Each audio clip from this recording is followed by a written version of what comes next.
Now we're going to talk about Redux Middleware and how to implement Redux Middleware libraries. So what is middleware? Middleware is a common tool used in programming, not just Redux, to intercept some process, run a function, and then usually continue the process. Middleware is a way to work with data that is flowing through the process before that process finishes. So let's look at Redux Middleware in particular.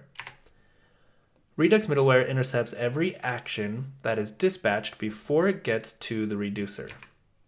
There's quite a few things that middleware can do. For example, middleware can stop actions. It can forward an action untouched. Middleware can dispatch a different action or change the action itself, or it can even dispatch multiple actions. So to understand this, let's first take a look at the traditional Redux flow. We set up a store and create a state tree. That state tree is passed to our view. In our application, some event happens, whether it's an API call or a button click. That event triggers an action creator, which returns an action.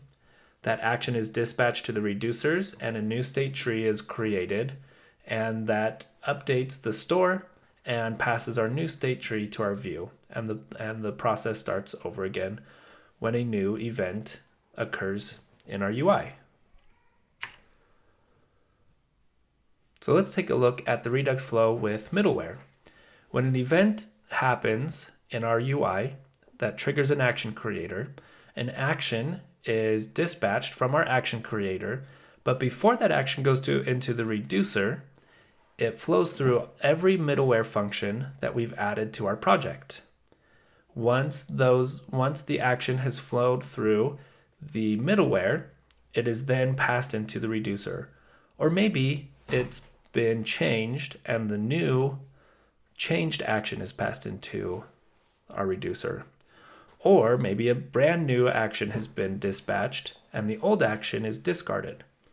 Or we could even stop the Redux flow in its tracks inside one of our middleware based on some condition and never let an action make it to the reducer. There's a lot of different things we can do with middleware. So here's the traditional flow versus the middleware flow. Okay, let's take a look at how this works in a React Redux project. So we're going to use the Redux Logger middleware library. We add that as a dependency, and we're going to import that into our application. Go ahead and open up any project that you have with Redux.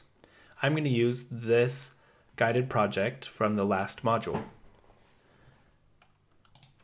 So again, we're going to add Redux Logger as a dependency and import Logger from Redux Logger.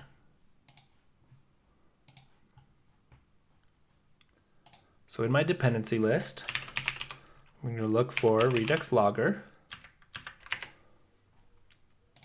And then we'll go ahead and import Logger from Redux Logger. All right, the next step is to use a helper function called apply middleware. We'll import that from Redux, and we'll pass apply middleware in to create store as the second argument to our create store after our reducer. Then we're going to call this function and pass in our logger middleware. And this is, if we have multiple middleware in our project, we would pass all of them in right here as well.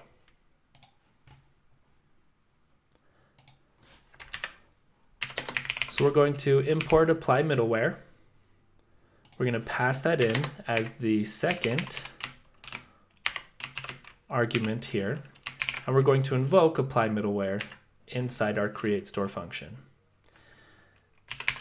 then we're going to pass in our logger middleware that we have imported from Redux Logger. And then any other middlewares that we might have, we can pass in like this.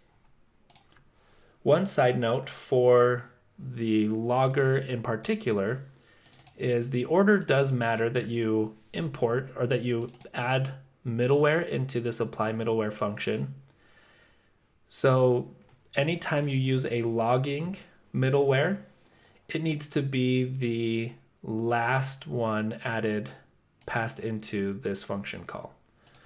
So you could have more middleware, you could have lots and lots of middleware here, but you want to make sure that your logger middleware is the very last one passed in to apply middleware.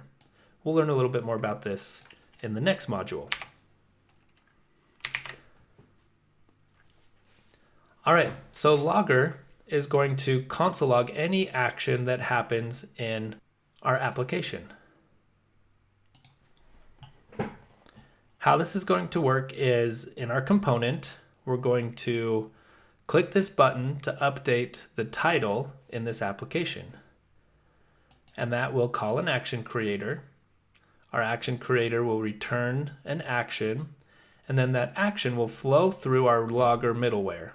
Now our logger middleware doesn't change the action, doesn't stop the action. All it's going to do is log the action, the previous state, and the resulting state from this action being dispatched. Once it logs all of that, it will then dispatch the action to the reducer, which will update the state and our component.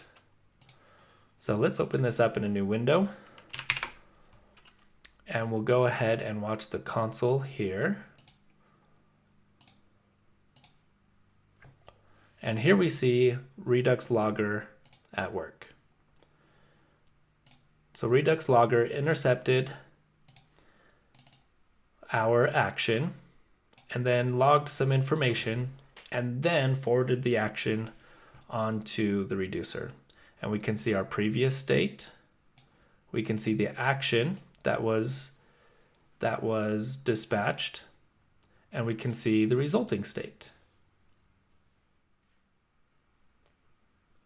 And that's an introduction to Redux Middleware.